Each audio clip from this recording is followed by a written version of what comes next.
And ട്രിക്സിലേക്ക് ഏവർക്കും സ്വാഗതം. വരാനിരിക്കുന്ന village field assistant, Bevco LDC, company board LGS, അതുപോലെ BFO, APO, CEO വരുന്ന 10th പ്രിലിംസ്, ഇനി വരാനിരിക്കുന്ന ഏതൊരു PSC പരീക്ഷയ്ക്ക് തയ്യാറെടുക്കുന്നവർക്കും പഠിക്കാനായിട്ട് നമ്മളൊരു സ്റ്റഡി പ്ലാൻ ചെയ്തിട്ടുണ്ടായിരുന്നു. ആ ഒരു സ്റ്റഡി പ്ലാൻ അനുസരിച്ചിട്ടുള്ള ക്ലാസ്സുകളാണ് നമ്മുടെ ചാനലിലൂടെ നമ്മളിപ്പോൾ പ്രൊവൈഡ് ചെയ്തുകൊണ്ടിരിക്കുന്നത്. അപ്പോൾ തുടക്കക്കാരുണ്ടെങ്കിൽ അല്ലെങ്കിൽ ആദ്യമായിട്ട് നമ്മുടെ ചാനൽ കാണുന്നവരുണ്ട് എന്നുണ്ടെങ്കിൽ, നമ്മുടെ സ്റ്റഡി പ്ലാനിനെ കുറിച്ച് അറിയാത്തവരുണ്ട് എന്നുണ്ടെങ്കിൽ നമ്മുടെ ടെലിഗ്രാം ചാനലിൽ ജോയിൻ ചെയ്യുക. താഴെ ഡിസ്ക്രിപ്ഷൻ ബോക്സിൽ നമ്മൾ ലിങ്ക് കൊടുത്തിട്ടുണ്ട്. അപ്പോൾ ടെലിഗ്രാമിൽ ജോയിൻ ചെയ്ത് കഴിഞ്ഞാൽ നിങ്ങൾക്ക് ആ സ്റ്റഡി പ്ലാൻ, അതുപോലെ തന്നെ ക്ലാസ് 1, ക്ലാസ് 2 എന്ന് പറഞ്ഞിട്ട് പ്രോപ്പർ ആയിട്ട് കൃത്യം ഓർഡറിൽ നിങ്ങൾക്ക് ക്ലാസ്സുകൾ ലഭിക്കുന്നതാണ്. അപ്പോൾ നമ്മുടെ ക്ലാസ്സുകളുടെ ഭാഗമായിട്ട് നമ്മൾ ഏതൊക്കെ ദിവസങ്ങളിൽ എങ്ങനെയെല്ലാമാണ് ക്ലാസ് മുന്നോട്ട് പോകുന്നത് എന്നുള്ള കാര്യം ഞാനൊന്ന് പറയാം. തിങ്കൾ മുതൽ വെള്ളി വരെ നമുക്ക് 2 ക്ലാസ് ആണ്. കാലത്ത് 12 മണിക്ക് നമ്മൾ SCRT ബേസ് ചെയ്തിട്ടുള്ള ക്ലാസ്സുകളാണ് നൽകുന്നത്. ഓൾഡ് SCRT അതുപോലെ ന്യൂ SCRT ബേസ് ചെയ്തിട്ടുള്ള ക്ലാസ്സുകളാണ് ഇപ്പോൾ നൽകി വരുന്നത്. രാത്രി 8 മണിക്ക് നമ്മുടെ PYQ ഡിസ്കഷൻ സെഷൻ ആണ്. PYQ എന്ന് പറയുമ്പോൾ ചുമ്മാ അവിടെ നിന്ന് കുറെ ചോദ്യങ്ങൾ എടുത്തിട്ടല്ല നമ്മളിപ്പോൾ ഡിസ്കസ് ചെയ്തുകൊണ്ടിരിക്കുന്നത്. 2025 ഏറ്റവും ലേറ്റസ്റ്റ് ആയിട്ട് നടത്തിയിട്ടുള്ള പരീക്ഷകളിലെ ഓരോ ചോദ്യ പേപ്പറും നമ്മൾ എടുത്തിട്ട് അതിലുള്ള കംപ്ലീറ്റ് ആയിട്ടുള്ള GK പോർഷൻസ്, അതിന്റെ റിലേറ്റഡ് ഫാക്ട്സും ആണ് നമ്മൾ പഠിക്കുന്നത്. അങ്ങനെ നമ്മൾ ഓരോ ചോദ്യ പേപ്പർ ആയിട്ട് ഇപ്പൊ ഏകദേശം 4ഓളം ചോദ്യ പേപ്പർ നമ്മൾ കംപ്ലീറ്റ് ചെയ്തിട്ടുണ്ട്. അപ്പോൾ അത്രയും ചോദ്യ പേപ്പർ നമ്മൾ വർക്ക്ഔട്ട് ചെയ്യുന്നു. ഇനി ഈ ചോദ്യ പേപ്പർ എല്ലാം കഴിയുന്ന സമയത്ത് അതിൽ നിന്നും PSCയുടെ ഹോട്ട് ടോപ്പിക്സ് നമ്മൾ കണ്ടെത്തുന്നു. നമ്മൾ ഒരുമിച്ചാണ് അല്ലെ റിലേറ്റഡ് ഫാക്ട്സ് ഡിസ്കസ് ചെയ്യുന്നു. എല്ലാ ചോദ്യ പേപ്പറിലും ആവർത്തിച്ച് വന്നിട്ടുള്ള ഹോട്ട് ടോപ്പിക്സ് കണ്ടെത്തുന്നു. എന്നിട്ട് അതിന്റെ ക്ലാസ്സുകൾ നമ്മൾ പിന്നീട് പ്രൊവൈഡ് ചെയ്യുന്നതാണ്. കൂടാതെ സാറ്റർഡേ, സൺഡേ, ശനിയും ഞായറും ദിവസങ്ങളിൽ നമ്മൾ ഇപ്പൊ കമ്പനി ബോർഡ് LGSന് വേണ്ടെങ്കിൽ കൂടി ബാക്കിയുള്ള വില്ലേജ് ഫീൽഡ് അസിസ്റ്റന്റ് അല്ലെങ്കിൽ ബെവ്കോ LDC വരുന്ന ബാക്കിയുള്ള പരീക്ഷകൾക്കൊക്കെ എന്ത് വേണം? ഇംഗ്ലീഷും മലയാളവും വേണം. മാത്സ് ആണെങ്കിൽ ഇനി വരുന്ന ഏത് പരീക്ഷയ്ക്കാണെങ്കിലും മാത്സും വേണം അല്ലെ. അതേപോലെ തന്നെ ഇമ്പോർട്ടന്റ് ആയിട്ടുള്ള കാര്യമാണ് കറണ്ട് അഫയേഴ്സ് എന്ന് പറയുന്നത്. അപ്പൊ നമ്മൾ ശനിയും ഞായറും ദിവസങ്ങളിൽ English, maths, Malayalam, current affairs ഇതിന്റെ ക്ലാസ്സുകളായിരിക്കും പ്രൊവൈഡ് ചെയ്യുന്നുണ്ടാവുക. കറണ്ട് അഫയേഴ്സ് സെഷൻ എടുക്കുന്നത് ഞാനല്ല, അർച്ചന മിസ്സാണ്.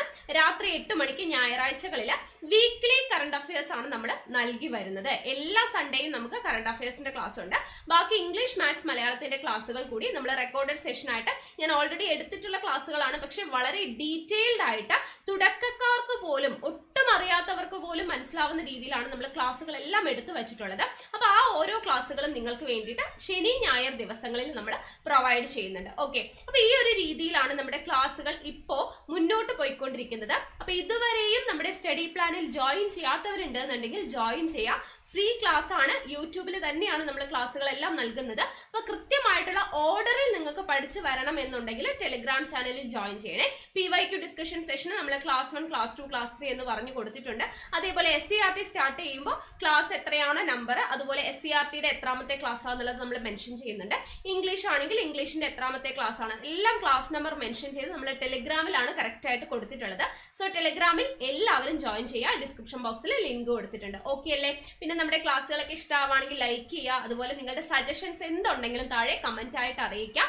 അതുപോലെ തന്നെ എല്ലാവർക്കും ഒന്ന് മാക്സിമം ഷെയർ ചെയ്ത് കൊടുക്കുകയും കൂടെ ചെയ്യാം. ഓക്കെ അല്ലേ? അപ്പൊ എന്തായാലും നമുക്ക് ഇന്നത്തെ ക്ലാസ്സിലോട്ട് കിടക്കാം. ഇപ്പം ഇന്ന് നമ്മൾ പഠിക്കുന്നത് ഇന്ത്യൻ ഹിസ്റ്ററിയിൽ നമ്മൾ ഒരുപാട് SCRT ചാപ്റ്റേഴ്സ് ഇപ്പോൾ ഓൾറെഡി കംപ്ലീറ്റ് ചെയ്തു. ഇന്നത്തെ ക്ലാസ്സിൽ നമ്മൾ പഠിക്കുന്നത് ഏറ്റവും പ്രധാനപ്പെട്ട ഒരു ചാപ്റ്ററാണ്. SCRT ചാപ്റ്റേഴ്സ് എല്ലാം തന്നെ ഇമ്പോർട്ടൻ്റ് ആണ്. നമ്മൾ LDC, LGS സിലബസ് പ്രകാരം നിങ്ങൾ പഠിച്ചിരിക്കേണ്ട ചാപ്റ്റേഴ്സ് ആണ് കവർ ചെയ്തുകൊണ്ടിരിക്കുന്നത്. അപ്പോൾ ഇന്നത്തെ ക്ലാസ്സിൽ നമ്മൾ പഠിക്കുന്നത് സമരവും സ്വാതന്ത്ര്യവും എന്ന് പറയുന്ന SCRT ചാപ്റ്ററാണ്. വളരെയധികം ഇമ്പോർട്ടൻ്റ് ആണ്. അപ്പോൾ എന്തായാലും നമുക്ക് ചാപ്റ്ററിലോട്ട് കടക്കാം. സമരവും സ്വാതന്ത്ര്യവും എന്നുള്ളതാണ് ചാപ്റ്ററിന്റെ പേര്. നോക്കുക, ആദ്യം തന്നെ നീലത്തിന്റെ കറ എന്ന് പറഞ്ഞൊരു കോളം കൊടുത്തിട്ടുണ്ട്. ചമ്പാരൻ എന്ന പേരോ ആ പ്രദേശം ഇന്ത്യയിൽ എവിടെ സ്ഥിതി ചെയ്യുന്നുവെന്നോ നീലം കൃഷി ചെയ്യുന്ന തോട്ടങ്ങളെക്കുറിച്ചോ എനിക്ക് യാതൊരു ധാരണയുമില്ലായിരുന്നു. നീലത്തിന്റെ വലിയ ചാക്കുകെട്ടുകൾ ഞാൻ കണ്ടിട്ടുണ്ടായിരുന്നുവെങ്കിലും ചമ്പാരനിലെ സാധാരണ കർഷകർ വളരെയേറെ കഷ്ടതകൾ അനുഭവിച്ചാണ് നീലം ഉൽപ്പാദിപ്പിച്ചിരുന്നതെന്ന വസ്തുതയും എനിക്കറിയില്ലായിരുന്നു. രാജ്കുമാർ ശുക്ല എന്ന സാധാരണക്കാരനായ നീലം കർഷകൻ താൻ ഉൾപ്പെടുന്ന നീലം കർഷകരുടെ ദുരിതവും കഷ്ടപ്പാടും അവസാനിപ്പിക്കുവാൻ പരിശ്രമിച്ചതിന്റെ ഭാഗമായിട്ടാണ് 1916 ലക്നൌവിൽ വച്ച് എൻ്റെ അരികിൽ വന്നത് എൻ്റെ നിർദ്ദേശപ്രകാരം 1916 കോൺഗ്രസിന്റെ ലാഹോർ സമ്മേളനത്തിൽ ബ്രിജ് ബാബു കിഷോർ പ്രസാദ് നീലം കർഷകരോട് സഹതാപം പ്രകടിപ്പിച്ചുകൊണ്ടുള്ള പ്രമേയം അവതരിപ്പിക്കുകയും ഐക്യകണ്ഠേന പാസാക്കുകയും ചെയ്തു. കാൺപൂരിലും ആശ്രമത്തിലും രാജ്കുമാർ എന്നെ പിന്തുടർന്നു. അവസാനം ഞാൻ കൽക്കത്ത സന്ദർശിക്കുന്ന അവസരത്തിൽ ചമ്പാരനിൽ എത്താം എന്ന് വാക്കുകൊടുത്തു. അപ്പോൾ ഗാന്ധിജിയുടെ എൻ്റെ സത്യാന്വേഷണ പരീക്ഷണങ്ങൾ, എൻ്റെ സത്യാന്വേഷണ പരീക്ഷണങ്ങളിൽ നിന്ന് എടുത്തിട്ടുള്ള ഭാഗമാണ് ഇതിൽ കൊടുത്തിട്ടുള്ളത്. അപ്പോൾ ചമ്പാരൻ സത്യാഗ്രഹവുമായി ബന്ധപ്പെട്ട കാര്യങ്ങളാണ് ഇവിടെ പറയുന്നത് അല്ലേ. അപ്പോൾ ഇവിടെ 1916 കോൺഗ്രസിൻ്റെ ലാഹോർ സമ്മേളനത്തിൽ വച്ച് എന്നുള്ള കാര്യമൊക്കെ ഓർത്തിരിക്കുക. ബ്രിജ് ബാബു കിഷോർ പ്രസാദ് ആണ് നീലം കർഷകരോട് സഹതാപം പ്രകടിപ്പിച്ചുകൊണ്ടുള്ള പ്രമേയം അവതരിപ്പിച്ചത്. ആ ഒരു പോയിന്റ് ഇവിടെ ഇമ്പോർട്ടൻ്റ് ആണ്, നോട്ട് ചെയ്ത് വെക്കുക. എൻ്റെ സത്യാന്വേഷണ പരീക്ഷണങ്ങൾ മഹാത്മാഗാന്ധിയുടെ. ഓക്കെ, അപ്പോൾ നമ്മൾ ഇതെല്ലാം പഠിച്ചതാണ് അല്ലേ, കഴിഞ്ഞ 7ാം ക്ലാസ്സിലെ ചാപ്റ്ററിൽ പഠിച്ചതാണ്. അപ്പോൾ ഒന്നുകൂടെ ഡീറ്റെയിൽഡ് ആയിട്ട് ഒരു റിവിഷൻ പോലെ എക്സ്ട്രാ പോയിന്റ്സ് ഒക്കെ ചേർത്ത് നോട്ടാക്കിയിട്ട് തയ്യാറാക്കി വയ്ക്കുക. നോക്കുക, ബീഹാറിലെ ചമ്പാരനിൽ 1917 നടന്ന നീലം കർഷകരുടെ സമരത്തിൽ പങ്കെടുക്കാൻ ഇടയായ സാഹചര്യമാണ് ഗാന്ധിജി അദ്ദേഹത്തിൻ്റെ ആത്മകഥയിൽ വിവരിക്കുന്നത്. നമ്മളിപ്പോൾ അതാണ് വായിച്ചത്. ഈ പ്രശ്നങ്ങളിൽ ഇടപെട്ടുകൊണ്ടാണ് ഗാന്ധിജി ഇന്ത്യയിൽ പൊതുപ്രവർത്തനം ആരംഭിക്കുന്നത്. വളരെ പെട്ടെന്ന് തന്നെ സാധാരണക്കാരുടെ വിശ്വാസവും അംഗീകാരവും നേടാൻ ആർക്ക് കഴിഞ്ഞു? ഗാന്ധിജിക്ക് കഴിഞ്ഞു. അപ്പോൾ അതിൻ്റെ കാരണങ്ങൾ എന്തൊക്കെയാണ്? അദ്ദേഹത്തിന് ആളുകളുടെ, സാധാരണക്കാരുടെ വിശ്വാസവും അംഗീകാരവും നേടാൻ കാരണം എന്താണ്? ദക്ഷിണാഫ്രിക്കയിൽ ഗാന്ധിജി നടത്തിയ സമരങ്ങൾ, അതുപോലെ സാധാരണക്കാരെ പോലുള്ള ജീവിത രീതി, അദ്ദേഹത്തിൻ്റെ ഭക്ഷണം, വസ്ത്രം, ഭാഷ, ഇതെല്ലാമാണ്. അതുപോലെ അഹിംസയിൽ അധിഷ്ഠിതമായിട്ടുള്ള സമരരീതി, തങ്ങളുടെ പ്രശ്നങ്ങൾ പരിഹരിക്കാൻ കഴിയുന്ന രക്ഷകനായി ഗാന്ധിജിയെ ജനങ്ങൾ വിലയിരുത്തി. ഈ കാരണങ്ങൾ കൊണ്ടാണ് അദ്ദേഹം സാധാരണക്കാരുടെ വിശ്വാസവും അംഗീകാരവും നേടിയത്. ഇനി ഗാന്ധിജിയും ദക്ഷിണാഫ്രിക്കയും നോക്കുക. ദാദാ അബ്ദുല്ല എന്ന ഗുജറാത്തി വ്യാപാരിയുടെ കേസുകൾ വാദിക്കുന്നതിനായാണ് ഗാന്ധിജി ദക്ഷിണാഫ്രിക്കയിൽ എത്തിയത്. ഗാന്ധിജി എന്തിനാണ് ദക്ഷിണാഫ്രിക്കയിൽ എത്തിയത്? ദാദാ അബ്ദുല്ല എന്ന ഗുജറാത്തി വ്യാപാരിയുടെ കേസുകൾ വാദിക്കുന്നതിന് വേണ്ടിയിട്ടാണ് ഗാന്ധിജി ദക്ഷിണാഫ്രിക്കയിൽ എത്തുന്നത്. ഡർബനിൽ നിന്ന് പ്രിട്ടോറിയയിലേക്കുള്ള ട്രെയിൻ യാത്രയിൽ, എവിടെ നിന്നാണ്? ഡർബനിൽ നിന്ന് പ്രിട്ടോറിയയിലേക്കുള്ള ട്രെയിൻ യാത്രയിൽ ഇന്ത്യക്കാരനായതുകൊണ്ട് വെള്ളക്കാർക്കൊപ്പം 1ാം ക്ലാസ്സിൽ യാത്ര ചെയ്യാൻ അവകാശമില്ല എന്ന് പറഞ്ഞുകൊണ്ട് അദ്ദേഹത്തെ ഇറക്കി വിട്ടു. ചുരുങ്ങിയ സമയം കൊണ്ട് തന്നെ ദക്ഷിണാഫ്രിക്കയിലെ ഇന്ത്യക്കാർ അനുഭവിക്കുന്ന വർണ്ണ വിവേചനത്തിന്റെ തീവ്രത അദ്ദേഹം മനസ്സിലാക്കി. അപ്പോൾ വെള്ളക്കാരുടെ കൂടെ യാത്ര ചെയ്യാനായിട്ട്, 1ാം ക്ലാസ്സിൽ യാത്ര ചെയ്യാനായിട്ട് പാടില്ല എന്ന കാരണം കൊണ്ട് അദ്ദേഹത്തെ ഇറക്കി വിട്ടു. എങ്ങോട്ട് പോകുമ്പോൾ? ഡർബനിൽ നിന്നും പ്രിട്ടോറിയയിലേക്കുള്ള ട്രെയിൻ യാത്രക്കിടയിൽ. അപ്പോൾ ആ ഒരു ചുരുങ്ങിയ സമയം കൊണ്ട് തന്നെ ഈ ദക്ഷിണാഫ്രിക്കയിൽ ഇന്ത്യക്കാർ അനുഭവിക്കുന്ന വർണ്ണ വിവേചനത്തിന്റെ തീവ്രത അദ്ദേഹം മനസ്സിലാക്കി. അവിടെ ഉണ്ടായിരുന്ന 21 വർഷക്കാലവും ദക്ഷിണാഫ്രിക്കയിലെ വെള്ളക്കാരല്ലാത്തവരുടെ പ്രശ്നങ്ങൾ പരിഹരിക്കുന്നതിനാണ് ആര് ശ്രമിച്ചത്? ഗാന്ധിജി ശ്രമിച്ചത്. ഇനി ഗാന്ധിജിയുടെ ആദ്യകാല സമരങ്ങൾ നമ്മൾ പഠിച്ചു അല്ലേ, നമുക്കൊന്നുകൂടെ നോക്കാം. അപ്പോൾ നോക്കുക, ഏതൊക്കെയാണ് നമ്മൾ ഡീറ്റെയിൽഡ് ആയിട്ട് പഠിച്ചിട്ടുണ്ടായിരുന്നതാണ്. ചമ്പാരനിലെ നീലം കർഷകരുടെ സമരം എന്താണ് എന്നുള്ളതൊക്കെ നമ്മൾ ഡീറ്റെയിൽഡ് ആയിട്ട് പഠിച്ചു അല്ലേ. അപ്പോൾ ചമ്പാരനിലെ നീലം കർഷകരുടെ സമരം ബീഹാറിലാണ് നടക്കുന്നത്. 1917 അഹമ്മദാബാദിലെ തുണിമിൽ സമരം എവിടെയാണ്? ഗുജറാത്തിലാണ്. 1918 അതേ വർഷം തന്നെയാണ് ഗുജറാത്തിൽ 1918 ഖേഡയിലെ കർഷക സമരം നടക്കുന്നത്. അപ്പോൾ ഇത് ഓരോ സമരവും എന്താണ്, എന്തിനു വേണ്ടിയിട്ടുള്ളതാണെന്നൊക്കെ നമ്മൾ മുന്നത്തെ ചാപ്റ്ററിൽ പഠിച്ചു അല്ലേ. അപ്പോൾ ഈ ഒരു ടേബിൾ ഇമ്പോർട്ടൻ്റ് ആണ്, വർഷവും സ്ഥലവും ഓരോ സമരവും പഠിച്ചു വെക്കുക.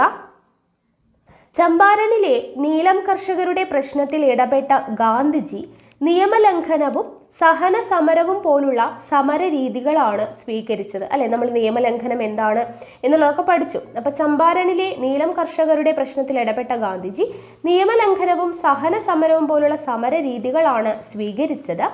ഗാന്ധിജിയുടെ ഇടപെടൽ നീലം കർഷകർക്ക് അനുകൂലമായ നിയമം പാസാക്കാൻ അധികാരികളെ നിർബന്ധിതരാക്കി. സമരത്തിന് ശേഷം ഗാന്ധിജി ചമ്പാരന്റെ പുരോഗതിക്കായുള്ള പ്രവർത്തനങ്ങളിൽ ഏർപ്പെട്ടു. പ്രാഥമിക വിദ്യാലയങ്ങൾ ആരംഭിക്കുകയും ശുചീകരണ പ്രവർത്തനങ്ങളും വൈദ്യസഹായ പ്രവർത്തനങ്ങളും ഏറ്റെടുക്കുകയും ചെയ്തു. പ്ലേഗ് ബോണസിനെ ചൊല്ലിയുള്ള 1918 അഹമ്മദാബാദ് തുണിമിൽ സമരത്തിലും ചമ്പാരനിലെ സമരരീതികൾ തന്നെയാണ് അദ്ദേഹം സ്വീകരിച്ചത്. ഓക്കെ, പ്ലേഗ് ബോണസിനെ ചൊല്ലിയുള്ള 1918 അഹമ്മദാബാദ് തുണിമിൽ സമരത്തിലും ഏത് സമരരീതികളാണ്? ചമ്പാരനിലെ അതേ സമരരീതികളാണ് അദ്ദേഹം സ്വീകരിച്ചത്. ഗാന്ധിജിയുടെ ഉപവാസത്തെ തുടർന്ന് അധികാരികൾ ശമ്പള വർധനവിന് സമ്മതിക്കുകയും സമരം അവസാനിപ്പിക്കുകയും ചെയ്തു. വരൾച്ചയും കൃഷിനാശവും മൂലം ദുരിതത്തിലായിരുന്ന ഗുജറാത്തിലെ ഖേഡയിലെ കർഷകരിൽ നിന്ന് നികുതി പിരിക്കാൻ തീരുമാനിച്ച അധികാരികളുടെ നയത്തിനെതിരെ ഗാന്ധിജി നികുതി നിഷേധവും സത്യാഗ്രഹവും സമരായുധങ്ങളായിട്ട് ഉപയോഗിച്ചു. എന്താണ്?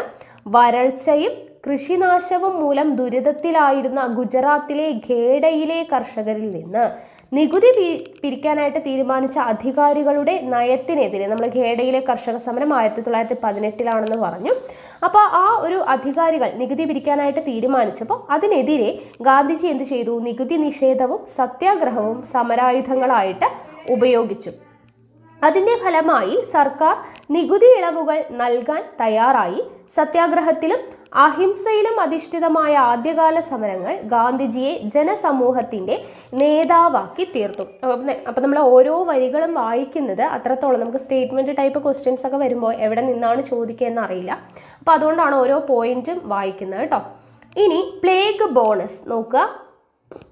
1917 അഹമ്മദാബാദിൽ പൊട്ടിപ്പുറപ്പെട്ട പ്ലേഗ് രോഗം എപ്പോഴാണ്? 1917 അഹമ്മദാബാദിൽ പൊട്ടിപ്പുറപ്പെട്ട പ്ലേഗ് രോഗം അവിടുത്തെ ജനസംഖ്യയുടെ ഏതാണ്ട് 10% പേരെ കൊന്നൊടുക്കി.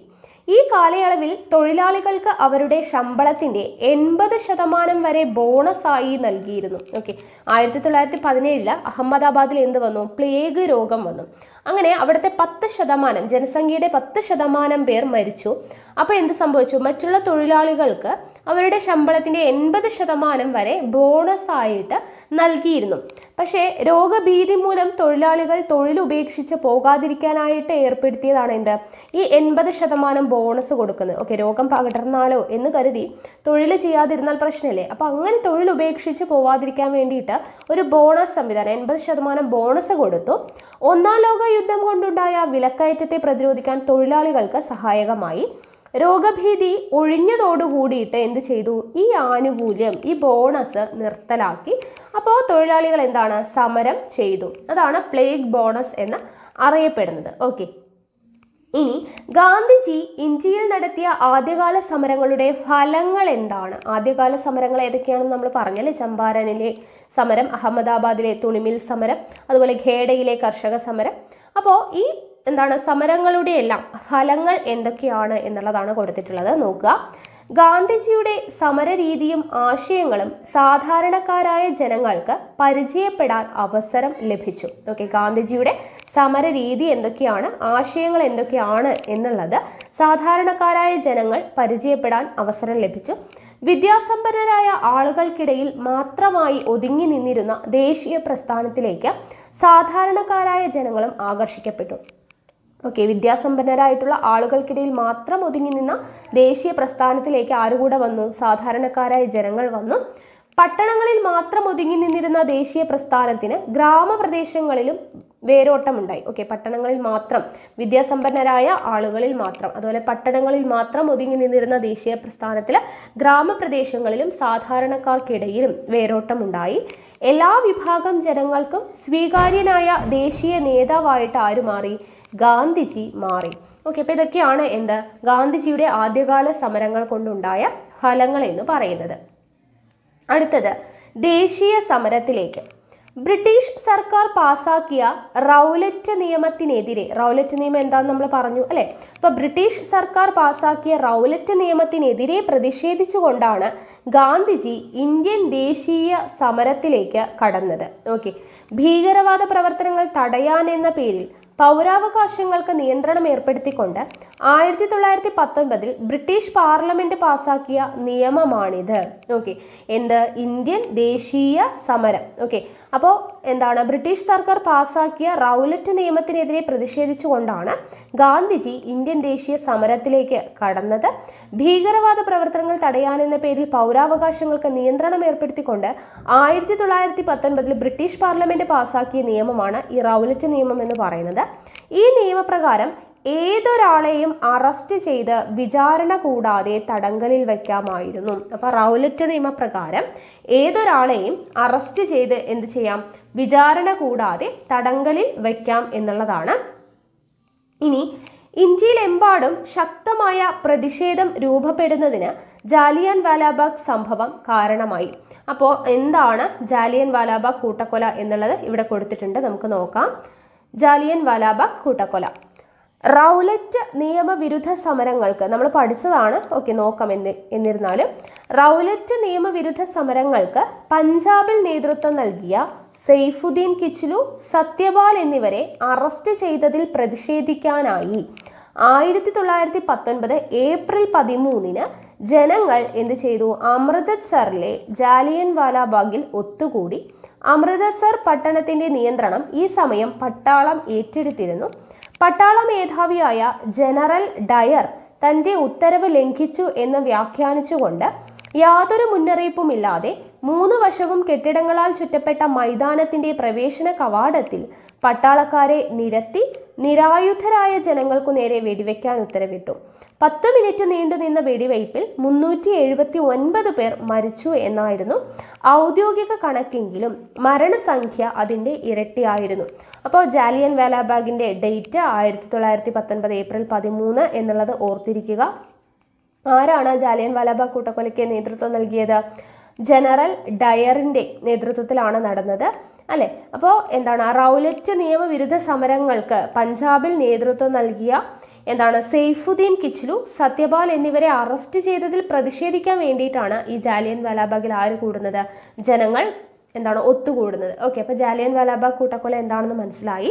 അപ്പോൾ ഇന്ത്യയിലെമ്പാടും ശക്തമായ പ്രതിഷേധം രൂപപ്പെടുത്തുന്നതിന് ജാലിയൻ വാലാബാഗ് സംഭവം കാരണമായി.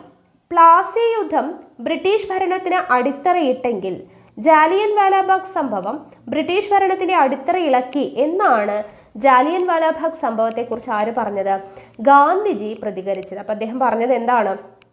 പ്ലാസി യുദ്ധം ബ്രിട്ടീഷ് ഭരണത്തിന് അടിത്തറയിട്ടെങ്കിൽ ജാലിയൻ വാലാബാഗ് സംഭവം ബ്രിട്ടീഷ് ഭരണത്തിന്റെ അടിത്തറ ഇളക്കി എന്നാണ് ഗാന്ധിജി ജാലിയൻ വാലാബാഗ് സംഭവത്തെക്കുറിച്ച് പറഞ്ഞത്. ഓക്കെ, അപ്പോൾ ജാലിയൻ വാലാബാഗ് കൂട്ടക്കൊല ചിത്രകാരന്റെ ഭാവനയിൽ എന്ന് പറഞ്ഞിട്ട് ഇവിടെ ഒരു ചിത്രമൊക്കെ കൊടുത്തിട്ടുണ്ട്, നോക്കുക. ഇനി അടുത്തത് നിസ്സഹകരണ സമരവും ഖിലാഫത്ത് പ്രസ്ഥാനവും നമ്മൾ നേരത്തെ പഠിച്ചതാണ്.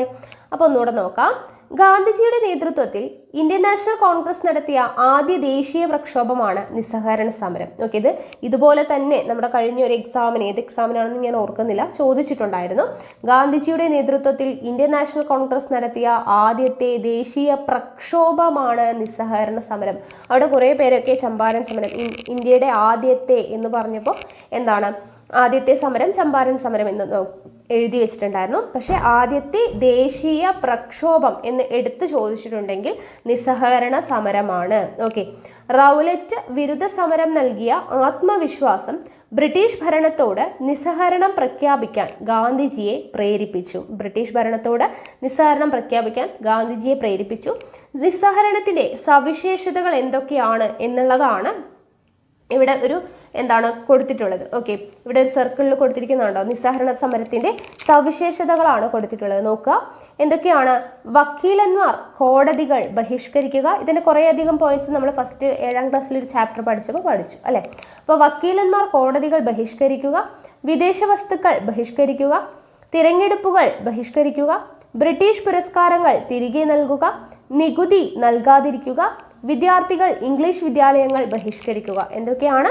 വക്കീലന്മാർ കോടതികൾ ബഹിഷ്കരിക്കുക, വിദേശ വസ്തുക്കൾ ബഹിഷ്കരിക്കുക, തിരഞ്ഞെടുപ്പുകൾ ബഹിഷ്കരിക്കുക, ബ്രിട്ടീഷ് പുരസ്കാരങ്ങൾ തിരികെ നൽകുക, നികുതി നൽകാതിരിക്കുക, വിദ്യാർത്ഥികൾ ഇംഗ്ലീഷ് വിദ്യാലയങ്ങൾ ബഹിഷ്കരിക്കുക.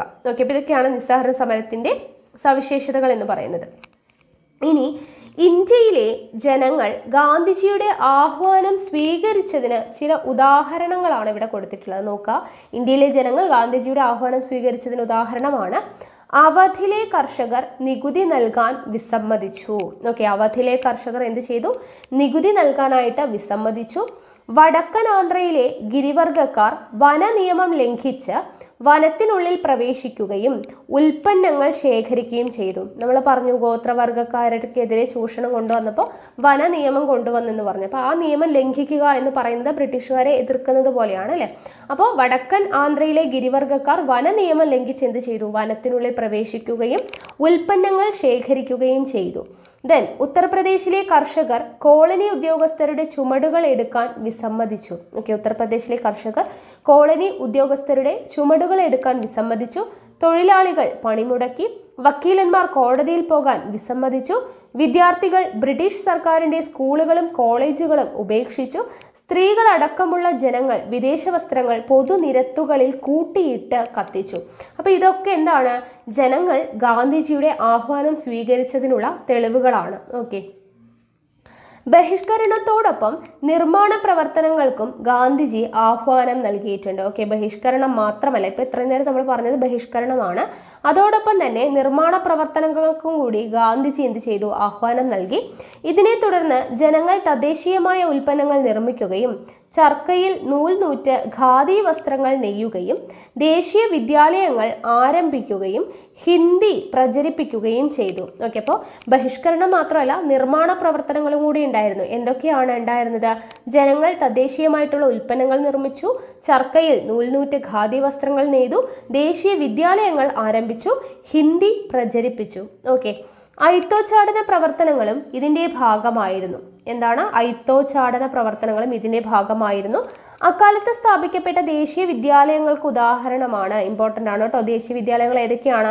കാശി വിദ്യാപീഠം, ഗുജറാത്ത് വിദ്യാപീഠം, ജാമിയ മിലിയ തുടങ്ങിയവ. ജാമിയ മിലിയ നമ്മൾ പഠിച്ചിട്ടുണ്ടായിരുന്നു അല്ലെ. ഇപ്പൊ കാശി വിദ്യാഭ്യാസ പീഠം, ഗുജറാത്ത് വിദ്യാപീഠം, ജാമിയ മിലിയ തുടങ്ങിയവയാണ് ദേശീയ വിദ്യാലയങ്ങൾ. ഇംഗ്ലീഷ് വിദ്യാലയങ്ങൾ ബഹിഷ്കരിച്ചിറങ്ങിയ വിദ്യാർത്ഥികൾ ദേശീയ വിദ്യാഭ്യാസത്തിലേക്ക് ആകർഷിക്കപ്പെട്ടു. നിസ്സഹരണ സമരം നടക്കുന്ന അതേ കാലഘട്ടത്തിൽ ഇന്ത്യയിലെ ഖിലാഫത്ത് നേതാക്കളായ മൗലാന മുഹമ്മദ് അലി, മൗലാന ഷൗക്കത്ത് അലി എന്നിവരുടെ നേതൃത്വത്തിൽ ഖിലാഫത്ത് പ്രസ്ഥാനം ശക്തി പ്രാപിച്ചു. ഓക്കെ, അപ്പോൾ അത് നമ്മൾ പഠിച്ചതാണ്. നിസ്സഹരണ സമരം നടക്കുന്ന അതേ കാലഘട്ടത്തിൽ തന്നെയാണ് ഇന്ത്യയിലെ ഖിലാഫത്ത് നേതാക്കളായിട്ടുള്ള മൗലാന മുഹമ്മദ് അലി, മൗലാന ഷൗക്കത്ത് അലി, അലി സഹോദരന്മാർ എന്നറിയപ്പെടുന്നവർ അല്ലേ. അപ്പോൾ അവരുടെ നേതൃത്വത്തിൽ ഖിലാഫത്ത് പ്രസ്ഥാനം എന്ത് ചെയ്തു? ശക്തി പ്രാപിച്ചു. ഖിലാഫത്ത് പ്രസ്ഥാനത്തെ ഇന്ത്യൻ ദേശീയ പ്രസ്ഥാനത്തോട് ചേർത്ത് നിർത്തിയതിലൂടെ സ്വാതന്ത്ര്യ സമരത്തിൽ മുസ്ലിങ്ങളുടെ സജീവ സാന്നിധ്യം ഉറപ്പാക്കാൻ ആർക്ക് കഴിഞ്ഞു? ഗാന്ധിജിക്ക് കഴിഞ്ഞു. ഗാന്ധിജി ഖിലാഫത്ത് നേതാക്കളോടൊപ്പം ഇന്ത്യയിലുടനീളം സഞ്ചരിച്ച് തൻ്റെ ആശയങ്ങൾ പ്രചരിപ്പിച്ചു. അപ്പോൾ ഇങ്ങനെ ഖിലാഫത്ത് നേതാക്കളോടൊപ്പം ഇന്ത്യയിലുടനീളം സഞ്ചരിച്ച് തൻ്റെ ആശയങ്ങൾ പ്രചരിപ്പിച്ചതിൻ്റെ ഫലമായി എന്തുണ്ടായി? ബ്രിട്ടീഷ് വിരുദ്ധ വികാരം ഇന്ത്യയുടെ മുക്കിലും മൂലയിലും എത്തി. ഹിന്ദു മുസ്ലിം ഐക്യം എന്ത് ചെയ്തു? ശക്തിപ്പെടുകയും ചെയ്തു. ഓക്കെ, ബ്രിട്ടീഷ് വിരുദ്ധ വികാരം ഇന്ത്യയുടെ മുക്കിലും മൂലയിലും എത്തി. ഹിന്ദു മുസ്ലിം ഐക്യം ശക്തിപ്പെട്ടു. അപ്പോൾ ഖിലാഫത്ത് പ്രസ്ഥാനം എന്ന് പറഞ്ഞു കൊടുത്തിട്ടുണ്ട്. എന്താണ് ഖിലാഫത്ത് പ്രസ്ഥാനം? നമ്മൾ പഠിച്ചതാണ്. ഒന്നാം ലോക യുദ്ധത്തിന് ശേഷം തുർക്കിയിലെ ഭരണാധികാരിയും ലോക മുസ്ലിങ്ങളുടെ ആത്മീയ നേതാവുമായിരുന്ന ഖലീഫയുടെ അധികാരങ്ങൾ പരിമിതപ്പെടുത്താനുള്ള ബ്രിട്ടന്റെ ശ്രമങ്ങൾക്കെതിരെ ലോകത്തിന്റെ വിവിധ ഭാഗങ്ങളിൽ ഉയർന്നു വന്നതാണ് ഖിലാഫത്ത് പ്രസ്ഥാനം. പഠിച്ചതാണല്ലോ. നോക്കുക, ഉത്തർപ്രദേശിലെ ചൗരി ചൗര എന്ന ഗ്രാമത്തിൽ ജനങ്ങൾക്കു നേരെ പോലീസ് വെടിവെച്ചതിൽ രോഷാകുലരായ ജനങ്ങൾ പോലീസ് സ്റ്റേഷൻ ആക്രമിച്ചു തീയിട്ടു. 22 പോലീസുകാർ കൊല്ലപ്പെട്ടു. ഈ സംഭവം ഗാന്ധിജിയെ വേദനിപ്പിച്ചു. നിസ്സഹരണ പ്രസ്ഥാനം നിർത്തിവെക്കാൻ ഗാന്ധിജി ആഹ്വാനം ചെയ്തു. ഇത് നമ്മൾ പഠിച്ചു അല്ലെ. അപ്പൊ ഈ ഒരു ചൗരി ചൗര സംഭവം കാരണമാണ് ഗാന്ധിജി എന്ത് നിർത്തുന്നത്? നിസ്സഹരണ സമരം. ഇപ്പൊ ഇതും ചോദിക്കുന്നതാണ്. ഗാന്ധിജി നിസ്സഹരണ സമരം നിർത്തിവെക്കാനുണ്ടായ സംഭവം എന്താണ്? ചൗരി ചൗര സംഭവമാണ്. ഓക്കെ, അടുത്തത് നോക്കുക. പൂർണ്ണ സ്വരാജും സിവിൽ നിയമലംഘനവും. ഇതെല്ലാം നമ്മൾ പഠിച്ചത് കൊണ്ടാണ് ഞാൻ ജസ്റ്റ് ഒന്ന് വായിച്ചു പോകുന്നത് കേട്ടോ. പൂർണ്ണ സ്വരാജും സിവിൽ നിയമലംഘനവും ഇന്ത്യൻ സ്വാതന്ത്ര്യ സമരത്തിലെ വഴിത്തിരിവായിരുന്നു 1929 ലാഹോറിൽ വച്ച് ജവഹർലാൽ നെഹ്റുവിന്റെ നേതൃത്വത്തിൽ അല്ലെങ്കിൽ അധ്യക്ഷതയിൽ നടന്ന ഇന്ത്യൻ നാഷണൽ കോൺഗ്രസിന്റെ സമ്മേളനം. പ്രസ്തുത സമ്മേളനത്തിൽ താഴെ പറയുന്ന തീരുമാനങ്ങൾ കൈക്കൊണ്ടു. അപ്പോൾ 1929 ലാഹോർ സമ്മേളനത്തിൽ ജവഹർലാൽ നെഹ്റുവിന്റെ അധ്യക്ഷതയിൽ നടന്ന സമ്മേളനത്തിൽ കൈക്കൊണ്ട തീരുമാനങ്ങൾ എന്തൊക്കെയാണ്? ഒന്ന്, ഇന്ത്യൻ സ്വാതന്ത്ര്യ സമരത്തിന്റെ അന്തിമ ലക്ഷ്യം പൂർണ്ണ സ്വരാജ് ആണെന്ന് ഈ സമ്മേളനം പ്രഖ്യാപിച്ചു. ഇന്ത്യൻ സ്വാതന്ത്ര്യ സമരത്തിന്റെ അന്തിമ ലക്ഷ്യം എന്താണ്? പൂർണ്ണ സ്വരാജ് എന്ന് വെച്ചാൽ സമ്പൂർണ്ണ സ്വാതന്ത്ര്യം ആണെന്ന് സമ്മേളനം പ്രഖ്യാപിച്ചു. ഗാന്ധിജിയുടെ നേതൃത്വത്തിൽ സിവിൽ നിയമലംഘനം ആരംഭിക്കുവാൻ തീരുമാനിച്ചു. ഗാന്ധിജിയുടെ നേതൃത്വത്തിൽ സിവിൽ നിയമലംഘനം ആരംഭിക്കുവാൻ തീരുമാനിച്ചു. ബ്രിട്ടീഷുകാരുടെ ജനവിരുദ്ധമായ സിവിൽ നിയമങ്ങളെ ലംഘിക്കുക എന്നതായിരുന്നു ഇതുകൊണ്ട് ഉദ്ദേശിച്ചത്. ഈ സമരത്തിന്റെ ഭാഗമായി ഗാന്ധിജി മുന്നോട്ട് വെച്ച ആവശ്യങ്ങളാണ്. അപ്പൊ സിവിൽ നിയമലംഘനവുമായി ബന്ധപ്പെട്ട് ഗാന്ധിജി മുന്നോട്ട് വെച്ച ആശയങ്ങൾ എന്തൊക്കെയാണ് എന്നുള്ളത് ഇവിടെ കൊടുത്തിട്ടുണ്ട്. എന്തൊക്കെയാണ്? ഉപ്പു നികുതി എടുത്തു കളയുക, കൃഷിക്കാർക്ക് 50% നികുതി ഇളവ് നൽകുക, വിദേശ വസ്ത്രങ്ങളുടെ ഇറക്കുമതിക്ക് ചുമത്തുന്ന നികുതി വർദ്ധിപ്പിക്കുക, രാഷ്ട്രീയ തടവുകാരെ വിട്ടയക്കുക, സൈനിക ചെലവും ഉയർന്ന ഉദ്യോഗസ്ഥരുടെ ശമ്പളവും വെട്ടിക്കുറയ്ക്കുക, ഇന്ത്യക്കാരെ നിരീക്ഷിക്കുന്നതിനായി നിയോഗിച്ചിട്ടുള്ള രഹസ്യാന്വേഷണ വിഭാഗത്തെ പിരിച്ചുവിടുക, തീരദേശ കപ്പൽ ഗതാഗതം ആരംഭിക്കുക, സമ്പൂർണ്ണ മദ്യ നിരോധനം നടപ്പിലാക്കുക. അപ്പോൾ സിവിൽ നിയമലംഘനവുമായി ബന്ധപ്പെട്ട് ഗാന്ധിജി മുന്നോട്ട് വെച്ച ആശയങ്ങളാണ്. ഒന്നുകൂടി പറയാം, ഇമ്പോർട്ടൻ്റ് ആണ്. ഉപ്പു നികുതി എടുത്തു കളയുക, കൃഷിക്കാർക്ക് 50% നികുതി ഇളവ് നൽകുക, വിദേശ വസ്ത്രങ്ങളുടെ ഇറക്കുമതിക്ക് ചുമത്തുന്ന നികുതി വർദ്ധിപ്പിക്കുക, രാഷ്ട്രീയ തടവുകാരെ വിട്ടയക്കുക, സൈനിക ചെലവും ഉയർന്ന ഉദ്യോഗസ്ഥരുടെ ശമ്പളവും വെട്ടിക്കുറയ്ക്കുക, ഇന്ത്യക്കാരെ നിരീക്ഷിക്കുന്നതിനായി നിയോഗിച്ചിട്ടുള്ള രഹസ്യാന്വേഷണ വിഭാഗത്തെ പിരിച്ചുവിടുക, തീരദേശ കപ്പൽ ഗതാഗതം ആരംഭിക്കുക, സമ്പൂർണ്ണ മദ്യ നിരോധനം നടപ്പിലാക്കുക എന്നുള്ളതാണ്. ഓക്കെ, ഉപ്പ് സമരായുധമായി തിരഞ്ഞെടുക്കാൻ ഗാന്ധിജിയെ പ്രേരിപ്പിച്ച ഘടകങ്ങൾ എന്തൊക്കെയാണ് എന്നുള്ളതാണ് ഇവിടെ കൊടുത്തിരിക്കുന്നത്. ഉപ്പ് സമരായുധമായി തിരഞ്ഞെടുക്കാൻ എന്തൊക്കെയാണ് കാരണം? ഇത് നമ്മൾ പഠിച്ചതാണ്. ബ്രിട്ടീഷ് സർക്കാരിന്റെ നികുതി വരുമാനത്തിന്റെ 2/5 ഉപ്പിനുമേൽ ചുമത്തുന്ന നികുതിയായിരുന്നു അല്ലെ. ബ്രിട്ടീഷ് സർക്കാരിന്റെ നികുതി വരുമാനത്തിന്റെ 2/5 എന്തായിരുന്നു? ഉപ്പിനുമേൽ ചുമത്തുന്ന നികുതിയായിരുന്നു. ദാരിദ്ര്യർക്ക് ഈ നികുതി വലിയ ഭാരമായിരുന്നു. തദ്ദേശീയരായ ചെറുകിട ഉൽപാദകർക്കുമേൽ ഉപ്പുണ്ടാക്കുന്നതിന് നിരോധനം ഏർപ്പെടുത്തി. ഉപ്പിന്റെ വില 3 മടങ്ങ് വർദ്ധിച്ചു.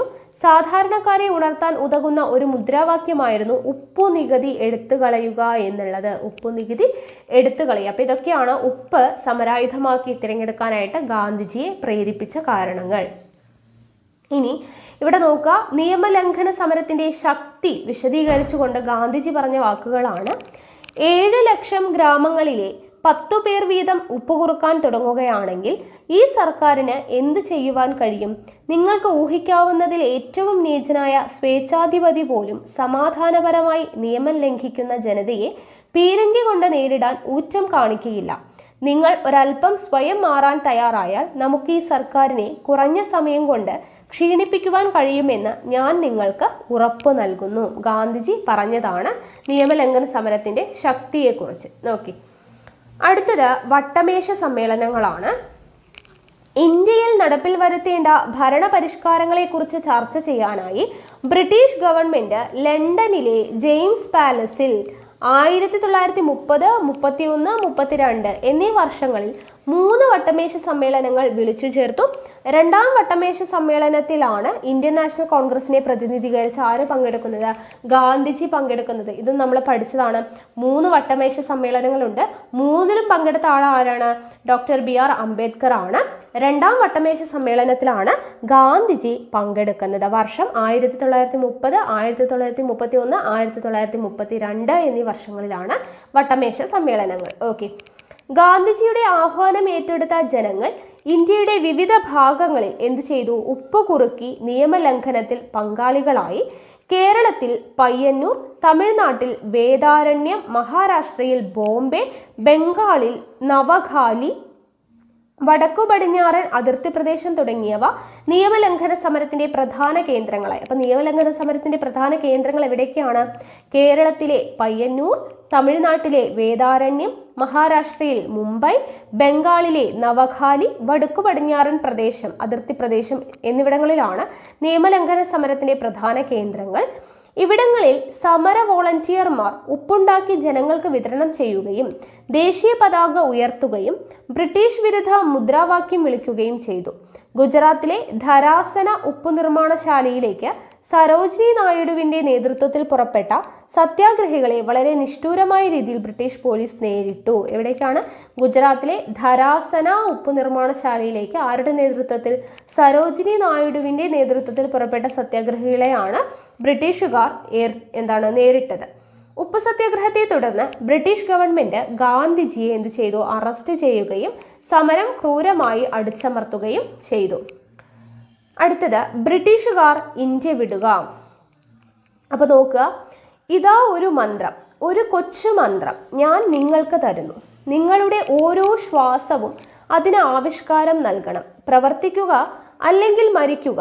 നാം ഒന്നുകിൽ ഇന്ത്യയെ സ്വതന്ത്രമാക്കും, അല്ലെങ്കിൽ ആ ശ്രമത്തിൽ മരിക്കും. നാം നമ്മുടെ അടിമത്തം തുടരുന്നത് കാണാൻ ജീവിച്ചിരിക്കുകയില്ല. ആരുടെ വാക്കുകളാണിത്? ഗാന്ധിജിയുടെ വാക്കുകളാണ്. ഇത് നമ്മൾ മുന്നേ പഠിച്ചിട്ടുള്ളതാണ് അല്ലേ? നോക്കുക, 1942 ഓഗസ്റ്റ് 8 ബോംബെയിൽ ചേർന്ന കോൺഗ്രസ് സമ്മേളനത്തിൽ ഗാന്ധിജി ജനങ്ങളോട് പറഞ്ഞ വാക്കുകളാണ് നമ്മളിപ്പോൾ കണ്ടത്. ഇന്ത്യൻ നാഷണൽ കോൺഗ്രസ് ഗാന്ധിജിയുടെ നേതൃത്വത്തിൽ നടത്തിയ അവസാനത്തെ ബഹുജന സമരമായ ക്വിറ്റ് ഇന്ത്യ സമരത്തിനുള്ള ആഹ്വാനമായിരുന്നു ഇത്. ഓക്കെ, അപ്പൊ ക്വിറ്റ് ഇന്ത്യ സമരത്തിനുള്ള ആഹ്വാനമാണ് എന്ത്? ഇതാ ഒരു മന്ത്രം, ഒരു കൊച്ചു മന്ത്രം ഞാൻ നിങ്ങൾക്ക് തരുന്നു എന്ന് തുടങ്ങുന്നത്. ഓക്കെ, അപ്പോൾ 1942 ക്വിറ്റ് ഇന്ത്യ സമരം നടക്കുന്നത്. സിവിൽ നിയമ ലംഘന സമരം പോലെ തന്നെ ജനകീയമായ മറ്റൊരു സമരമായിരുന്നു ക്വിറ്റ് ഇന്ത്യ സമരം എന്ന് പറയുന്നത്.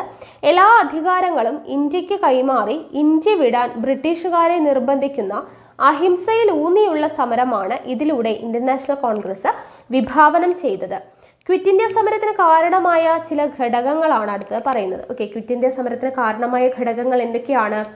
ഇന്ത്യയിൽ ഭരണഘടനാ പരിഷ്കാരങ്ങൾ നടപ്പിലാക്കാൻ ബ്രിട്ടൻ കാണിച്ച വൈമനസ്യം. ഓക്കെ, ഇന്ത്യയിൽ ഭരണഘടനാ പരിഷ്കാരങ്ങൾ നടപ്പിലാക്കാൻ ബ്രിട്ടൻ കാണിച്ച വൈമനസ്യം, വിലക്കയറ്റവും ക്ഷാമവും മൂലമുള്ള ജനങ്ങളുടെ അതൃപ്തി. വിലക്കയറ്റവും ക്ഷാമവും മൂലമുള്ള ജനങ്ങളുടെ അതൃപ്തി, രണ്ടാം ലോക യുദ്ധത്തിൽ ബ്രിട്ടൻ പരാജയപ്പെടുമെന്ന തോന്നൽ. രണ്ടാം ലോക യുദ്ധത്തിൽ ബ്രിട്ടൻ പരാജയപ്പെടുമെന്ന തോന്നൽ. ഇതെല്ലാമാണ് ക്വിറ്റ് ഇന്ത്യ സമരത്തിന് കാരണമായിട്ടുള്ള ഘടകങ്ങൾ എന്ന് പറയുന്നത്. ഈ സമരത്തിന്റെ ഭാഗമായി ഗാന്ധിജി ജനങ്ങൾക്ക് നൽകിയ നിർദ്ദേശങ്ങൾ എന്തൊക്കെയാണ്? ക്വിറ്റ് ഇന്ത്യ സമരത്തിന്റെ ഭാഗമായി ഗാന്ധിജി ജനങ്ങൾക്ക് നൽകിയ നിർദ്ദേശങ്ങൾ: 1. നാട്ടുരാജാക്കന്മാർ സ്വന്തം ജനങ്ങളുടെ പരമാധികാരം അംഗീകരിക്കണം. നാട്ടുരാജാക്കന്മാർ സ്വന്തം ജനങ്ങളുടെ പരമാധികാരം അംഗീകരിക്കണം. കർഷകർ ഭൂനികുതി കൊടുക്കാൻ കൂട്ടാക്കരുത്. സർക്കാർ ജീവനക്കാർ രാജിവെക്കാതെ ദേശീയ പ്രസ്ഥാനത്തോടുള്ള കൂറ് പരസ്യമാക്കണം.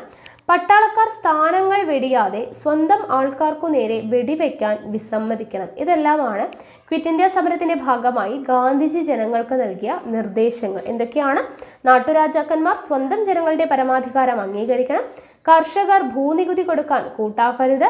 സർക്കാർ ജീവനക്കാർ രാജിവെക്കാതെ ദേശീയ പ്രസ്ഥാനത്തോടുള്ള കൂറ് പരസ്യമാക്കണം. പട്ടാളക്കാർ സ്ഥാനങ്ങൾ വെടിയാതെ സ്വന്തം ആൾക്കാർക്കു നേരെ വെടിവെക്കാൻ വിസമ്മതിക്കണം. സ്വാതന്ത്ര്യപ്രാപ്തി വരെ പിടിച്ചു നിൽക്കാൻ കഴിയുമെങ്കിൽ വിദ്യാർത്ഥികൾ പഠനം ഉപേക്ഷിക്കണം. ഇത്രയും കാര്യങ്ങളാണ് ഗാന്ധിജി പറഞ്ഞത്. ഗാന്ധിജി അടക്കമുള്ള നേതാക്കളെ അറസ്റ്റ് ചെയ്ത ബ്രിട്ടീഷ് സർക്കാർ പ്രക്ഷോഭത്തെ അതിക്രൂരമായി നേരിട്ടു. ഓക്കെ, ഗാന്ധിജി അടക്കമുള്ള നേതാക്കളെ അറസ്റ്റ് ചെയ്ത ബ്രിട്ടീഷ് സർക്കാർ എന്ത് ചെയ്തു? പ്രക്ഷോഭത്തെ അതിക്രൂരമായി നേരിട്ടു. അക്രമാസക്തരായ ജനങ്ങൾ പലയിടങ്ങളിലും ഗവൺമെന്റ് കെട്ടിടങ്ങൾ, ഇലക്ട്രിക് ലൈനുകൾ, ഗതാഗത മാർഗങ്ങൾ തുടങ്ങിയവ തകർത്തു. 1942 അവസാനിക്കുമ്പോൾ ഇന്ത്യയാകെ സമരത്തിന്റെ തീച്ചൂളയിലായിരുന്നു. സ്വാതന്ത്ര്യം നേടാനുള്ള ഇന്ത്യൻ ജനതയുടെ നിശ്ചയദാർഢ്യത്തിനുള്ള തെളിവായിരുന്നു എന്ത്? ക്വിറ്റ് ഇന്ത്യ പ്രസ്ഥാനം എന്ന് പറയുന്നത്. ഓക്കെ, ഇനി വേറിട്ട വഴികൾ നോക്കുക. പൊതുജന വികാരം അതിൻ്റെ പാരമ്യത്തിൽ എത്തി നിൽക്കുമ്പോൾ പിന്മാറ്റത്തിന്റെ കാഹളം പുറപ്പെടുവിക്കുന്നത് ഒരു ദേശീയ ദുരന്തത്തിൽ കുറഞ്ഞ മറ്റൊന്നുമല്ല.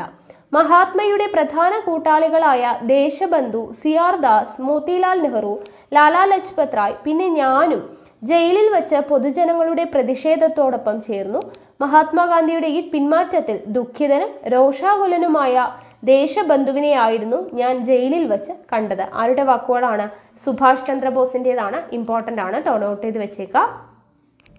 ചൗരി ചൗര സംഭവത്തെ തുടർന്ന് ഗാന്ധിജി നിസ്സഹരണ സമരം പിൻവലിച്ചതിനെതിരായ സുഭാഷ് ചന്ദ്രബോസിന്റെ വാക്കുകളാണിത്. ഓക്കെ, അപ്പൊ ചൗരി ചൗര സംഭവം നടന്ന സമയത്ത് പോലീസുകാരൊക്കെ കൊല്ലപ്പെട്ടപ്പോൾ ഗാന്ധിജി എന്ത് ചെയ്തു? നിസ്സഹരണ സമരം നിർത്തിവെച്ചു. അപ്പൊ അതിനെതിരായിട്ട് സുഭാഷ് ചന്ദ്രബോസ് പറഞ്ഞ വാക്കുകളാണ് ഇത്.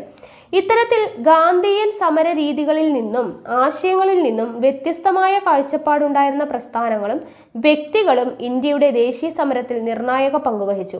ഇന്ത്യയുടെ സ്വാതന്ത്ര്യം തന്നെയായിരുന്നു അവരുടെയും ലക്ഷ്യം. പക്ഷേ എന്താണ്? ഗാന്ധിയൻ സമര രീതികളും ആശയങ്ങളെയും അവർ എതിർത്തിരുന്നു. ഗാന്ധിയുടെ ബഹിഷ്കരണ സമര രീതിയെ എതിർത്ത CR ദാസ്, ആരൊക്കെയാണ്? CR ദാസ്, മോത്തിലാൽ നെഹ്റു എന്നിവർ 1923 സ്വരാജ് പാർട്ടിക്ക് രൂപം നൽകി. അപ്പോൾ സ്വരാജ് പാർട്ടിക്ക് രൂപം നൽകിയവർ ആരൊക്കെയാണ്? CR ദാസ്, മോത്തിലാൽ നെഹ്റു എന്നിവരാണ് 1923 സ്വരാജ് പാർട്ടിക്ക് രൂപം നൽകുന്നത്. നിയമനിർമ്മാണ സഭകളെ നമ്മൾ ബഹിഷ്കരിക്കുകയല്ല, മറിച്ച് പോരാട്ടത്തിനും ബദൽ അഭിപ്രായത്തിനുമുള്ള വേദികളാക്കണം എന്ന് അവർ ആവശ്യപ്പെടുകയും നിയമനിർമ്മാണ സഭകളിലേക്ക് മത്സരിക്കുകയും ചെയ്തു.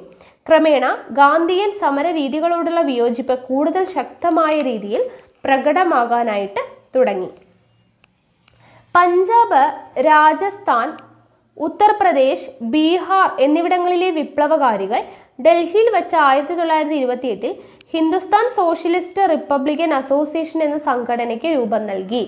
എവിടെയാണ്? പഞ്ചാബ്, രാജസ്ഥാൻ, ബീഹാർ, ഉത്തർപ്രദേശ് എന്നിവിടങ്ങളിലെ വിപ്ലവകാരികൾ ഡൽഹിയിൽ വെച്ച് 1928 ഹിന്ദുസ്ഥാൻ സോഷ്യലിസ്റ്റ് റിപ്പബ്ലിക്കൻ അസോസിയേഷൻ എന്ന സംഘടനയ്ക്ക് രൂപം നൽകി. ഭഗത് സിംഗ്, ചന്ദ്രശേഖർ ആസാദ്, രാജ്ഗുരു, സുഖ്ദേവ് തുടങ്ങിയവരായിരുന്നു ഇതിന് നേതൃത്വം നൽകിയത്. അപ്പോൾ നോക്കുക, ഹിന്ദുസ്ഥാൻ സോഷ്യലിസ്റ്റ് റിപ്പബ്ലിക്കൻ അസോസിയേഷന് നേതൃത്വം നൽകിയത് ആരൊക്കെയാണ്? ഭഗത് സിംഗ്, ചന്ദ്രശേഖർ ആസാദ്, രാജ്ഗുരു, സുഖ്ദേവ് തുടങ്ങിയവരാണ്. സായുധ വിപ്ലവത്തിനായി ഇവർ ആരംഭിച്ച സേനാ വിഭാഗമാണ് റിപ്പബ്ലിക്കൻ ആർമി. അപ്പൊ റിപ്പബ്ലിക്കൻ ആർമി ആരംഭിച്ചത് ആരാണ്? ഭഗത് സിംഗ്, അതുപോലെ ചന്ദ്രശേഖർ ആസാദ്, രാജ്ഗുരു, സുഖ്ദേവ് എന്നിവരെ ചേർന്നിട്ടാണ് റിപ്പബ്ലിക്കൻ ആർമി സായുധ വിപ്ലവത്തിനായിട്ട് ആരംഭിക്കുന്നത്.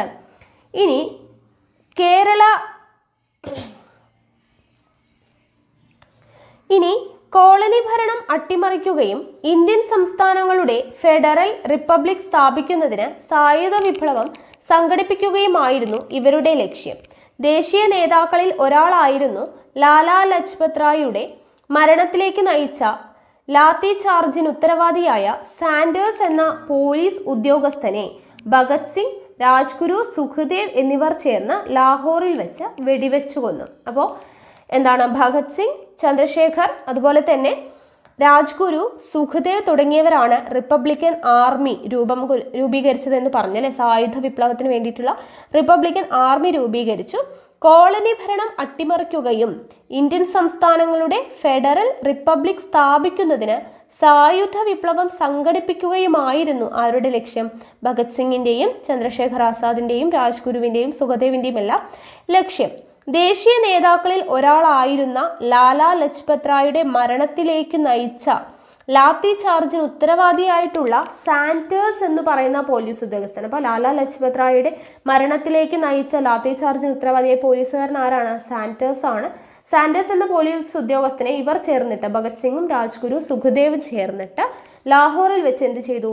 വെടിവെച്ച് കൊന്നു. ആരൊക്കെയാണ്? ഭഗത് സിംഗ്, രാജ്ഗുരു, സുഖ്ദേവ് എന്നിവർ ചേർന്ന് വെടിവെച്ച് കൊന്നു. പൗരാവകാശങ്ങൾ പരിമിതപ്പെടുത്താനുള്ള കരിനിയമങ്ങൾ പാസാക്കുന്നതിൽ പ്രതിഷേധിച്ചുകൊണ്ട് ഭഗത് സിംഗും അതുപോലെ ബതുകേശ്വർ ദത്തും ചേർന്ന് സെൻട്രൽ ലെജിസ്ലേറ്റീവ് അസംബ്ലിയിൽ ബോംബെറിഞ്ഞു. ഓക്കെ, അപ്പൊ ഭഗത് സിംഗും ബതുകേശ്വർ ദത്തും ചേർന്നിട്ടാണ് സെൻട്രൽ ലെജിസ്ലേറ്റീവ് അസംബ്ലിയിൽ ബോംബെറിയുന്നത്. തുടർന്ന് അറസ്റ്റ് വരിച്ചു. 1931 മാർച്ച് 23 ഭഗത് സിംഗിനെയും സുഖദേവിനെയും രാജ്ഗുരുവിനെയും ബ്രിട്ടീഷ് സർക്കാർ തൂക്കിലേറ്റി. അപ്പോൾ ഈ വർഷം ഇമ്പോർട്ടൻ്റ് ആണ്. ഭഗത് സിംഗിനെയും സുഖദേവിനെയും രാജ്ഗുരുവിനെയും തൂക്കിലേറ്റിയ വർഷം ഏതാണ്? 1931 മാർച്ച് 23. ഓക്കെ, ഇനി ഭഗത് സിംഗ് ബതുകേശ്വർ ദത്തിന് അയച്ച കത്ത് ഇവിടെ കൊടുത്തിട്ടുണ്ട്. ജസ്റ്റ് ഒന്ന് തുടക്കം വായിക്കാം. പ്രിയ ആത്മമിത്രമേ, കേസിന്റെ വിധി പ്രഖ്യാപിക്കപ്പെട്ട് കഴിഞ്ഞിരിക്കുന്നു. സാമ്രാജ്യത്വം എനിക്ക് തൂക്കുകയറാണ് വിധിച്ചിരിക്കുന്നത്. ഈ ഇരുണ്ട ജയിലറകളിൽ മറ്റു തടവുകാരോടൊപ്പം ഞാനും തൂക്കിക്കൊല കാത്തിരിക്കുന്നു. ഒരുപക്ഷെ സഖാക്കളുടെയെല്ലാം പ്രാർത്ഥന ഏതു വിധേനയും ഈ തൂക്കുകയറിൽ നിന്ന് രക്ഷപ്പെടുക എന്നുള്ളതാണ്. എന്നാൽ എൻ്റെ കാര്യമാകട്ടെ ഇവരിൽ നിന്ന് വ്യത്യസ്തമാണ്. എൻ്റെ ദേശത്തിനും ഞാൻ ജീവനോട് ചേർത്ത ആദർശത്തിനും വേണ്ടി തൂക്കുമരത്തെ ആശ്ലേഷിക്കാനുള്ള ആ സുദിനവും കാത്തിരിക്കുകയാണ് ഞാൻ. അത്യാഹ്ലാദത്തോടുകൂടി ഞാൻ കുരുക്കിൽ കയറും. ധീരദേശാഭിമാനികൾ ഒരു ദേശത്തിനു വേണ്ടി എങ്ങനെയാണ് തങ്ങളുടെ പ്രാണൻ വെടിയുന്നത് എന്ന് ഞാൻ ലോകത്തിന് കാണിച്ചു കൊടുക്കും. വധശിക്ഷയാണല്ലോ എനിക്ക് വിധിച്ചിരിക്കുന്നത്. എന്നാൽ എന്നിൽ നിന്നും തികച്ചും വിഭിന്നമായി നിങ്ങൾക്ക് ജീവപര്യന്തം നാടുകടത്തലിനുള്ള ശിക്ഷയാണ് കിട്ടിയിരിക്കുന്നത്.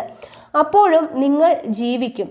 ജീവിതം അപ്രകാരം തുടരുമ്പോൾ നിങ്ങൾ ലോകത്തിന് പറഞ്ഞു കൊടുക്കേണ്ടത് സമര വിപ്ലവകാരികൾ തങ്ങളുടെ ആദർശങ്ങൾക്ക് വേണ്ടി മരിക്കാൻ തയ്യാറാവുക മാത്രമല്ല ചെയ്യുന്നത്, ഏത് ആപത്ഘട്ടത്തെയും തലയുയർത്തിപ്പിടിച്ച് നേരിടാൻ തയ്യാറായതാണ് എന്നുള്ളതാണ്. മൃത്യു ലൗകിക പ്രയാസങ്ങളിൽ നിന്ന് ഒളിച്ചോടാനുള്ള ഒരു വഴിയാകരുത്.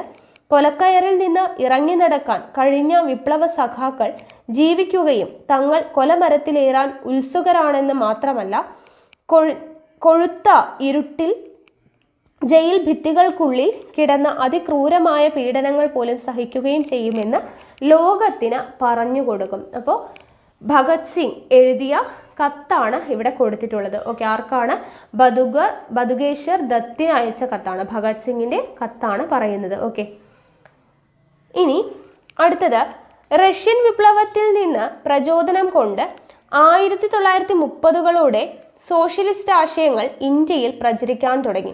റഷ്യൻ വിപ്ലവത്തിൽ നിന്നും പ്രചോദനം ഉൾക്കൊണ്ടുകൊണ്ട് 1930കളോടെ സോഷ്യലിസ്റ്റ് ആശയങ്ങൾ ഇന്ത്യയിൽ പ്രചരിക്കാൻ തുടങ്ങി. ആ ആശയങ്ങൾ കോൺഗ്രസിനുള്ളിലെ ഒരു വിഭാഗത്തെയും സ്വാധീനിച്ചു. ജവഹർലാൽ നെഹ്റു, സുഭാഷ് ചന്ദ്രബോസ്, ജയപ്രകാശ് നാരായൺ, അരുണ ആസഫ് അലി എന്നിവർ ചേർന്ന് കോൺഗ്രസ് പാർട്ടിക്കുള്ളിൽ കോൺഗ്രസ് സോഷ്യലിസ്റ്റ് വിഭാഗത്തിന് നേതൃത്വം നൽകി. അപ്പോൾ കോൺഗ്രസ് സോഷ്യലിസ്റ്റ് വിഭാഗത്തിന് നേതൃത്വം നൽകിയത് ആരൊക്കെയാണ്? ജവഹർലാൽ നെഹ്റു, സുഭാഷ് ചന്ദ്രബോസ്, ജയപ്രകാശ് നാരായൺ, അരുണ ആസഫ് അലി എന്നിവർ ചേർന്നിട്ടാണ് കോൺഗ്രസ് പാർട്ടിക്കുള്ളിൽ തന്നെ കോൺഗ്രസ് സോഷ്യലിസ്റ്റ് വിഭാഗത്തിന് നേതൃത്വം നൽകുന്നത്. 1934 ബോംബെയിൽ ചേർന്ന സമ്മേളനത്തിൽ ജയപ്രകാശ് നാരായണന്റെ നേതൃത്വത്തിൽ കോൺഗ്രസ് സോഷ്യലിസ്റ്റ് പാർട്ടി രൂപം കൊണ്ടു. അപ്പോൾ എപ്പോഴാണ്? 1934 ബോംബെയിൽ ചേർന്ന സമ്മേളനത്തിൽ വെച്ചിട്ടാണ് ജയപ്രകാശ് നാരായണന്റെ നേതൃത്വത്തിലാണ് സോഷ്യലിസ്റ്റ് പാർട്ടി രൂപം കൊള്ളുന്നത്. ക്വിറ്റ് ഇന്ത്യ സമര കാലഘട്ടത്തിൽ കോൺഗ്രസ് സോഷ്യലിസ്റ്റ് പാർട്ടി പ്രവർത്തകർ വളരെ സജീവമായിരുന്നു. ഗാന്ധിജി അടക്കമുള്ള കോൺഗ്രസിന്റെ മുൻനിര നേതാക്കളെല്ലാം അറസ്റ്റിലായപ്പോൾ ഒളിവിൽ നിന്നുകൊണ്ട് സമരത്തിന് ശക്തമായ പിന്തുണ നൽകിയത് ജയപ്രകാശ് നാരായണനും അരുണ ആസഫ് അലി തുടങ്ങിയവരാണ്. ഓക്കെ, ഇനി ഇവിടെ നോക്കുക. അഭിനവ് ഭാരത് സൊസൈറ്റി ആരാണ് നേതൃത്വം നൽകിയത്? VD സവർക്കർ ആണ് അഭിനവ് ഭാരത് സൊസൈറ്റി. അനുശീലൻ സമിതി ആരാണ്? ബരീന്ദർ കുമാർ ഘോഷ്, പുലിൻ ബിഹാരി ദാസ്. ഗദാർ പാർട്ടി ലാൽ ഹർദയാൽ ആണ് രൂപം കൊടുത്തത്. Gadar party Lal Hardayal. Indian Republican army Surya Sen ആണ്. എപ്പോഴും ചോദിക്കുന്നതാണ് കേട്ടോ, ഇത് വളരെയധികം ഇമ്പോർട്ടൻ്റ് ആണ്, നോക്കുക. ഇനി ഗാന്ധിയൻ സമരരീതികളോട് പല ഘട്ടങ്ങളിലും വിയോജിപ്പ് പ്രകടിപ്പിച്ച ആളാണ് ആര്? സുഭാഷ് ചന്ദ്രബോസ്. കോൺഗ്രസ് വിട്ട അദ്ദേഹം ഫോർവേഡ് ബ്ലോക്ക് എന്ന രാഷ്ട്രീയ പാർട്ടിക്ക് രൂപം നൽകി. അപ്പോൾ ഫോർവേഡ് ബ്ലോക്ക് എന്ന് പറയുന്ന രാഷ്ട്രീയ പാർട്ടിക്ക് രൂപം നൽകിയത് ആരാണ്? സുഭാഷ് ചന്ദ്രബോസ് ആണ്. അദ്ദേഹം ഗാന്ധിയൻ സമര രീതികളോട് പല ഘട്ടങ്ങളിലും വിയോജിപ്പ് പ്രകടിപ്പിച്ചിരുന്നു. ഫോർവേഡ് ബ്ലോക്ക് എന്ന് പറയുന്ന ഒരു രാഷ്ട്രീയ പാർട്ടിക്ക് സുഭാഷ് ചന്ദ്രബോസ് രൂപം നൽകി. പിന്നീട് ഇന്ത്യയുടെ സ്വാതന്ത്ര്യത്തിനായിട്ട് റാഷ് ബിഹാരി ബോസ് രൂപീകരിച്ച ഇന്ത്യൻ നാഷണൽ ആർമിയുടെ നേതൃത്വം അദ്ദേഹം ഏറ്റെടുത്തു. ഇത് നമ്മൾ പഠിച്ചതാണ് അല്ലേ? റാഷ് ബിഹാരി ബോസ് രൂപീകരിച്ച ഇന്ത്യൻ നാഷണൽ ആർമി, അതിൻ്റെ നേതൃത്വം സുഭാഷ് ചന്ദ്രബോസ് ഏറ്റെടുത്തു. സിംഗപ്പൂരിൽ വച്ച് സ്വതന്ത്ര ഭാരതത്തിന് ഒരു താൽക്കാലിക ഗവൺമെന്റ് അദ്ദേഹത്തിന്റെ നേതൃത്വത്തിൽ രൂപീകരിച്ചു. ബ്രിട്ടീഷുകാരെ ഇന്ത്യൻ മണ്ണിൽ നിന്ന് തൂത്തെറിയാനുള്ള സമരം നടത്തുക എന്നതായിരുന്നു താൽക്കാലിക ഗവൺമെന്റിന്റെ പ്രധാന ചുമതല. ഇന്ത്യൻ നാഷണൽ ആർമിയുടെ വനിതാ വിഭാഗമായിട്ട് ഝാൻസി റാണി റെജിമെന്റ് രൂപീകരിച്ചു. ഓക്കെ, ഇന്ത്യൻ നാഷണൽ ആർമിയുടെ വനിതാ വിഭാഗമായിട്ട് ഝാൻസി റാണി റെജിമെന്റ് രൂപീകരിച്ചു. ഇതിന്റെ ചുമതല മലയാളിയായിട്ടുള്ള ആരാണ്? ക്യാപ്റ്റൻ ലക്ഷ്മിക്കായിരുന്നു. ഓക്കെ, ഝാൻസി റാണി റെജിമെന്റിന്റെ ചുമതല ക്യാപ്റ്റൻ ലക്ഷ്മിക്കായിരുന്നു. ജപ്പാന്റെ സഹായത്തോടെ സുഭാഷ് ചന്ദ്രബോസിന്റെ നേതൃത്വത്തിലുള്ള ഇന്ത്യൻ നാഷണൽ ആർമി ഇന്ത്യയുടെ വടക്കുകിഴക്കൻ അതിർത്തി വരെ എത്തുകയും ഇംഫാലിൽ ദേശീയ പതാക ഉയർത്തുകയും ചെയ്തു. അടുത്തത് തൊഴിലാളി കർഷക പ്രസ്ഥാനങ്ങളാണ് പറയുന്നത്. ഇവിടെ വാഞ്ചി അയ്യരെ കുറിച്ച് പറഞ്ഞിട്ടുണ്ട്, നോക്കാം. ഓക്കെ, ഇന്ത്യൻ സ്വാതന്ത്ര്യ സമരത്തിലെ ദക്ഷിണേന്ത്യയിലെ ആദ്യത്തെ രക്തസാക്ഷിയാണ് വാഞ്ചി അയ്യർ. ഇന്ത്യൻ സ്വാതന്ത്ര്യ സമരത്തിലെ ദക്ഷിണേന്ത്യയിലെ ആദ്യത്തെ രക്തസാക്ഷി ആരാണ്? വാഞ്ചി അയ്യർ ആണ്. ജനകീയ പ്രക്ഷോഭങ്ങൾ നിഷ്ഠൂരമായി അടിച്ചമർത്തിയിരുന്ന തിരുനെൽവേലി ജില്ലാ കളക്ടർ ആയിരുന്ന റോബർട്ട് വില്യം ഡെസ്കോട്ട് ആഷയെ, അപ്പോൾ തിരുനെൽവേലി ജില്ലാ കളക്ടർ ആരായിരുന്നു?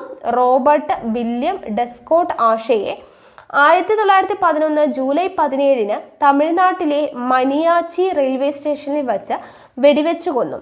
ബ്രിട്ടീഷുകാർക്ക് പിടികൊടുക്കാതെ ആ പ്ലാറ്റ്ഫോമിൽ തന്നെ അദ്ദേഹവും ആത്മാഹുതി ചെയ്തു. വാഞ്ചി അയ്യരുടെ പ്രവൃത്തിയെപ്പറ്റി മാഡം കാമ തന്റെ വന്ദേമാതരം പ്രസിദ്ധീകരണത്തിൽ ഇങ്ങനെ എഴുതി. എന്താണ്? വാഞ്ചി ഉതിർത്ത വെടിയുണ്ടകൾ നൂറ്റാണ്ടുകളായി അടിമത്തത്തിലായിരുന്ന ഒരു രാജ്യത്തെ ഗാഢനിദ്രയിൽ നിന്നും ഉണർത്തി. അപ്പോൾ ഇമ്പോർട്ടൻ്റ് ആണ്.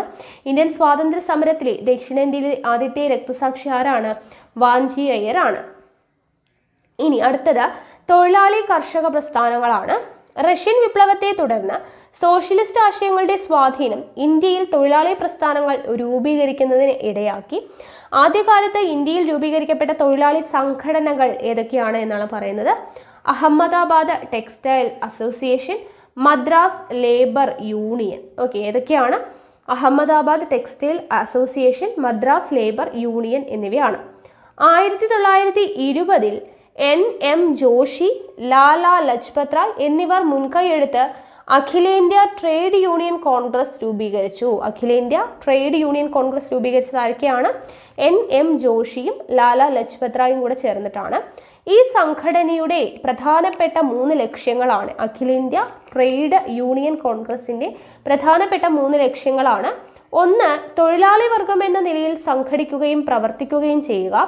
2. ഇന്ത്യൻ തൊഴിലാളി വർഗം രാജ്യത്തിന് പുറത്തുള്ള തൊഴിലാളി വർഗവുമായി ചേർന്ന് പ്രവർത്തിക്കുക. 3. സ്വാതന്ത്ര്യത്തിന് വേണ്ടിയുള്ള പോരാട്ടത്തിൽ സജീവ പങ്കുവഹിക്കുക. എന്തൊക്കെയാണ് അഖിലേന്ത്യാ ട്രേഡ് യൂണിയൻ കോൺഗ്രസിന്റെ ലക്ഷ്യങ്ങൾ? തൊഴിലാളി വർഗം എന്ന നിലയിൽ സംഘടിക്കുകയും പ്രവർത്തിക്കുകയും ചെയ്യുക. ഇന്ത്യൻ തൊഴിലാളി വർഗം രാജ്യത്തിന് പുറത്തുള്ള തൊഴിലാളി വർഗവുമായി ചേർന്ന് പ്രവർത്തിക്കുക. സ്വാതന്ത്ര്യത്തിന് വേണ്ടിയുള്ള പോരാട്ടത്തിൽ സജീവ പങ്കുവഹിക്കുക. ഓക്കെ, അടുത്തത് ബ്രിട്ടീഷുകാരുടെ നികുതി നയങ്ങളും ജമീന്ദാർമാരുടെ ചൂഷണവും കാർഷിക ഉൽപ്പന്നങ്ങൾക്കുണ്ടായ വിലയിടിവും കർഷകരുടെ ഇടയിൽ കൂട്ടായ്മയുടെ ആവശ്യകത ബോധ്യപ്പെടുത്തിയത് നമ്മൾ പഠിച്ചതാണ് അല്ലെ. ബ്രിട്ടീഷുകാരുടെ നികുതി നയങ്ങളും ജമീന്ദാർമാരുടെ ചൂഷണവും കാർഷിക ഉൽപ്പന്നങ്ങൾക്കുണ്ടായ വിലയിടിവും കർഷകരുടെ ഇടയിൽ കൂട്ടായ്മയുടെ ആവശ്യകതയും ബോധ്യപ്പെടുത്തി. ഇത് കർഷക പ്രസ്ഥാനങ്ങളുടെ രൂപീകരണത്തിന് കാരണമായി.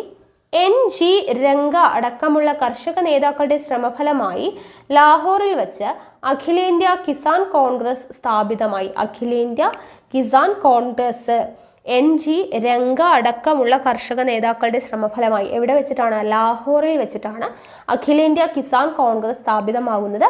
പിൽക്കാലത്ത് ഇത് അഖിലേന്ത്യാ കിസാൻ സഭ എന്ന പേര് സ്വീകരിച്ചു. ബോംബെയിലെ അഖിലേന്ത്യാ കിസാൻ സമിതി സമ്മേളനത്തിൽ വെച്ച് കർഷകരുടെ ആവശ്യങ്ങൾ ഉൾക്കൊള്ളിച്ചുകൊണ്ട് ഒരു കിസാൻ മാനിഫെസ്റ്റോയ്ക്ക് രൂപം നൽകി. ഓക്കെ, അപ്പോൾ ഇതിൽ ഉൾപ്പെടുത്തിയിരിക്കുന്ന ചില ആവശ്യങ്ങൾ, കിസാൻ മാനിഫെസ്റ്റോയിൽ ഉൾപ്പെടുത്തിയിരിക്കുന്ന ആശയങ്ങൾ എന്തൊക്കെയാണ്? ഭൂനികുതിയും പാട്ടവും 50% കുറയ്ക്കുക, കടങ്ങൾ മരവിപ്പിക്കുക, ഫ്യൂഡൽ നികുതികൾ റദ്ദാക്കുക, കർഷക തൊഴിലാളികൾക്ക് മിനിമം വേതനം ഉറപ്പാക്കുക, കർഷക യൂണിയനുകളെ അംഗീകരിക്കുക എന്നിവയാണ്. ഓക്കെ, അപ്പോൾ കിസാൻ മാനിഫെസ്റ്റോയിലുള്ള ആശയങ്ങൾ എന്തൊക്കെയാണ്? ഭൂനികുതിയും പാട്ടവും 50% കുറയ്ക്കുക, കടങ്ങൾ മരവിപ്പിക്കുക, ഫ്യൂഡൽ നികുതികൾ റദ്ദാക്കുക, കർഷക തൊഴിലാളികൾക്ക് മിനിമം വേതനം ഉറപ്പാക്കുക, കർഷക യൂണിയനുകളെ അംഗീകരിക്കുക. ഇനി കർഷകരുടെയും തൊഴിലാളികളുടെയും ഒത്തുചേരലും പ്രതിഷേധവും ഇന്ത്യൻ ദേശീയ പ്രസ്ഥാനത്തിന് ഉണർവേകി. ബ്രിട്ടീഷുകാരുടെ സാമ്രാജ്യത്വ നയങ്ങളെയും ഇന്ത്യയിൽ നിലനിന്നിരുന്ന ഫ്യൂഡൽ വ്യവസ്ഥയെയും ഒരുപോലെ എതിർത്ത തൊഴിലാളികളുടെയും കർഷകരുടെയും നിലപാടുകൾ ഇന്ത്യയുടെ വിവിധ സ്ഥലങ്ങളിൽ കലാപങ്ങൾക്കും സമരങ്ങൾക്കും വഴിതെളിയിച്ചു. അപ്പോൾ വിവിധ തരം സമരങ്ങളും അത് നടന്ന സ്ഥലങ്ങളുമാണ്, ഇമ്പോർട്ടൻ്റ് ആണ് കേട്ടോ. തേഭാഗ സമരം എവിടെയാണ്? ബംഗാളിലാണ്. തേഭാഗ സമരം ബംഗാൾ, തെലങ്കാന സമരം ആന്ധ്രാപ്രദേശ്, നാവിക കലാപം ബോംബെ. ഓക്കെ, തേഭാഗ ബംഗാൾ, തെലങ്കാന ആന്ധ്രാപ്രദേശ്, നാവിക കലാപം ബോംബെയിൽ വെച്ചിട്ടാണ് നടക്കുന്നത്. ഓക്കെ, അടുത്തത് സ്വാതന്ത്ര്യത്തിലേക്ക്. 2ാം ലോക യുദ്ധം ലോകത്താകമാനം സാമ്രാജ്യത്വത്തിന്റെ തകർച്ചയ്ക്ക് കാരണമായി. ബ്രിട്ടൻ സാമ്പത്തികമായി ദുർബലമാവുകയും അതുവഴി കോളനികൾ നിലനിർത്താനുള്ള ശേഷി നഷ്ടപ്പെടുകയും ചെയ്തു. ഏഷ്യയിലും ആഫ്രിക്കയിലും സ്വാതന്ത്ര്യ സമരങ്ങൾ ശക്തിപ്പെട്ടതും ലോകത്തെ വൻ ശക്തികളായി വളർന്നു വന്ന അമേരിക്കയും സോവിയറ്റ് യൂണിയനും കോളനി വാഴ്ചയ്ക്കെതിരായി നിലപാടെടുത്തതും ഇന്ത്യക്ക് സ്വാതന്ത്ര്യം നൽകാൻ ബ്രിട്ടനെ നിർബന്ധിതമാക്കി. ഇന്ത്യയോട് അനുഭാവം പുലർത്തിയിരുന്ന ക്ലെമന്റ് ആറ്റ്ലിയുടെ നേതൃത്വത്തിൽ ലേബർ പാർട്ടി ബ്രിട്ടനിൽ അധികാരത്തിൽ വന്നതും, അപ്പോൾ ലേബർ പാർട്ടി ബ്രിട്ടനിൽ അധികാരത്തിൽ വന്നത് ആരുടെ നേതൃത്വത്തിലാണ്? ക്ലെമന്റ് ആറ്റ്ലിയുടെ നേതൃത്വത്തിലാണ്. അപ്പോൾ അങ്ങനെ അധികാരത്തിൽ വന്നതും സ്വാതന്ത്ര്യ സമ്പാദനം എളുപ്പമാക്കി. എന്നാൽ മുഹമ്മദ് അലി ജിന്നയുടെ നേതൃത്വത്തിൽ സർവേന്ത്യ ലീഗ് പാകിസ്ഥാൻ എന്ന പ്രത്യേക രാജ്യം വേണമെന്ന് ആവശ്യപ്പെട്ടു. അപ്പോൾ പാകിസ്ഥാൻ എന്ന് പറയുന്ന ഒരു പ്രത്യേക രാജ്യം വേണമെന്ന് ആവശ്യപ്പെട്ടുകൊണ്ട് സർവേന്ത്യ ലീഗ് കൊണ്ടുവന്നത് ആരാണ്? മുഹമ്മദ് അലി ജിന്നയാണ്. തുടർന്ന് ഈ പ്രശ്നം പരിഹരിച്ച് ഇന്ത്യക്ക് സ്വാതന്ത്ര്യം നൽകാനുള്ള പ്രവർത്തനങ്ങൾക്കായി മൗണ്ട് ബാറ്റൺ പ്രഭുവിനെ ഇന്ത്യയുടെ വൈസ്രോയി ആയി നിയമിച്ചു. മൗണ്ട് ബാറ്റൺ പ്രഭുവിനെയാണ് ഇന്ത്യയുടെ വൈസ്രോയി ആയി നിയമിക്കുന്നത്. ഇന്ത്യയെ വിഭജിക്കാതെ അധികാര കൈമാറ്റം സാധ്യമല്ലെന്ന് വാദിച്ച മൗണ്ട് ബാറ്റൺ അതിനുവേണ്ടി തയ്യാറാക്കിയതാണ് മൗണ്ട് ബാറ്റൺ പദ്ധതി. അപ്പോൾ ഇന്ത്യയെ വിഭജിക്കാതെ അധികാര കൈമാറ്റം സാധ്യമല്ല എന്ന് വാദിച്ചത് ആരാണ്? മൗണ്ട് ബാറ്റൺ ആണ്. അതിനുവേണ്ടി തയ്യാറാക്കിയതാണ് മൗണ്ട് ബാറ്റൺ പദ്ധതി. അപ്പോൾ മൗണ്ട് ബാറ്റൺ പദ്ധതി അനുസരിച്ച് മുസ്ലിങ്ങൾക്ക് ഭൂരിപക്ഷമുള്ള പ്രദേശത്ത് അവർ ആഗ്രഹിക്കുകയാണെങ്കിൽ ഒരു പ്രത്യേക രാജ്യം അനുവദിക്കേണ്ടതാണ്. പഞ്ചാബും ബംഗാളും രണ്ടായി വിഭജിക്കേണ്ടതാണ്. വടക്കു പടിഞ്ഞാറൻ അതിർത്തി സംസ്ഥാനം പാകിസ്ഥാനിൽ ചേർക്കണമോ വേണ്ടയോ എന്ന് തീരുമാനിക്കുന്നതിന് ഒരു ഹിതപരിശോധന നടത്തുന്നതാണ്. ബംഗാളിലെയും പഞ്ചാബിലെയും ഹിന്ദു മുസ്ലിം സംസ്ഥാനങ്ങളുടെ അതിർത്തി നിർണ്ണയിക്കുന്നതിന് ഒരു അതിർത്തി നിർണയ കമ്മീഷനെ നിയമിക്കുന്നതാണ്. ഇത്രയാണ് മൗണ്ട് ബാറ്റൺ പദ്ധതിയിൽ പറഞ്ഞുകൊണ്ടിരുന്നത്. കോൺഗ്രസും സർവേന്ത്യ ലീഗും എന്ത് ചെയ്തു? ഈ പദ്ധതി അംഗീകരിച്ചു. മൗണ്ട് ബാറ്റൺ പദ്ധതി കോൺഗ്രസും സർവേന്ത്യ ലീഗും അംഗീകരിച്ചു. എന്നാൽ ഖാൻ അബ്ദുൽ ഗാഫർ ഖാനെ പോലുള്ള ദേശീയവാദികൾ ഇതിനെ എതിർത്തു. 1947 ജൂലൈയിൽ ബ്രിട്ടീഷ് പാർലമെന്റ് ഇന്ത്യൻ സ്വാതന്ത്ര്യ നിയമം പാസാക്കി. അപ്പോൾ ഇന്ത്യൻ സ്വാതന്ത്ര്യ നിയമം പാസാക്കിയത് എപ്പോഴാണ്? 1947 ജൂലൈയിലാണ് ബ്രിട്ടീഷ് പാർലമെന്റ് ഇന്ത്യൻ സ്വാതന്ത്ര്യ നിയമം, ഇന്ത്യൻ ഇൻഡിപെൻഡൻസ് ആക്ട് പാസാക്കുന്നത്. ഇന്ത്യ പാകിസ്ഥാൻ എന്നീ രണ്ട് സ്വതന്ത്ര രാജ്യങ്ങൾ നിലവിൽ വന്നു. അപ്പോൾ ഇന്ത്യ പാകിസ്ഥാൻ എന്നീ രണ്ട് സ്വതന്ത്ര രാജ്യങ്ങൾ നിലവിൽ വന്നു. സ്വതന്ത്ര ഇന്ത്യയുടെ ആദ്യത്തെ പ്രധാനമന്ത്രിയായി ആര് വന്നു? ജവഹർലാൽ നെഹ്റു സത്യപ്രതിജ്ഞ ചെയ്ത് അധികാരമേറ്റു. നമുക്കറിയുന്നതാണ് അല്ലേ? ഇന്ത്യയുടെ സ്വാതന്ത്ര്യ സമരം ഒരു ബഹുജന ദേശീയ സമരമായി മാറിയത് എങ്ങനെയാണ് എന്നാണ് നമ്മൾ ഇത്രയും നേരം നോക്കിയത് അല്ലേ? അപ്പൊ ഗാന്ധിജിയുടെ ആശയങ്ങളും സമര രീതികളുമാണ് ഇതിൽ പ്രധാന പങ്ക് വഹിച്ചത്. ഗാന്ധിയൻ രീതിയിൽ നിന്ന് വ്യത്യസ്തമായ സമരമാർഗങ്ങൾക്കും ഈ കാലഘട്ടം സാക്ഷ്യം വഹിച്ചു. ഇത്തരത്തിൽ വ്യത്യസ്ത ധാരകളിലൂടെ ശക്തി പ്രാപിച്ച ദേശീയ പ്രസ്ഥാനത്തിന്റെ ഫലമായിരുന്നു 1947 ഓഗസ്റ്റ് 15 ഇന്ത്യക്ക് ലഭിച്ച സ്വാതന്ത്ര്യം. അങ്ങനെ ഇന്ത്യക്ക് സ്വാതന്ത്ര്യം ലഭിച്ചു. അതിൻ്റെ ഇടയിൽ അതിർത്തി ഗാന്ധി എന്ന് പറഞ്ഞൊരു കോളം നമ്മൾ വിട്ടു. നമ്മൾ പഠിച്ചത് തന്നെയാണ് കഴിഞ്ഞ ഒരു ചാപ്റ്ററിൽ അല്ലേ? ദ്വിരാഷ്ട്രവാദത്തെയും ഇന്ത്യയുടെ വിഭജനത്തെയും ശക്തമായി എതിർത്തിരുന്ന നേതാവാണ് ഖാൻ അബ്ദുൽ ഗാഫർ ഖാൻ. ഇന്ത്യയുടെ വടക്കു പടിഞ്ഞാറൻ അതിർത്തി പ്രദേശങ്ങളിൽ നിരവധി സമരങ്ങൾക്ക് നേതൃത്വം നൽകിയ അദ്ദേഹത്തെ ഇന്ത്യയുടെ വിഭജനം ദുഃഖിപ്പിച്ചു. ഹിന്ദു മുസ്ലിം ഐക്യത്തിനു വേണ്ടി നിലകൊണ്ട അദ്ദേഹം അതിർത്തി ഗാന്ധി എന്നറിയപ്പെട്ടു. ഇന്ത്യ ഗവൺമെന്റിന്റെ പരമോന്നത ബഹുമതിയായ ഭാരതരത്ന നൽകി രാഷ്ട്രം അദ്ദേഹത്തെ ആദരിച്ചു. അപ്പോൾ അതിർത്തി ഗാന്ധി എന്നറിയപ്പെടുന്നത് ഖാൻ അബ്ദുൽ ഗാഫർ ഖാൻ ആണെന്നുള്ളത് ഓർത്തിരിക്കുക. അപ്പോൾ അങ്ങനെ നമ്മുടെ ഇന്ത്യക്ക് സ്വാതന്ത്ര്യം കിട്ടി.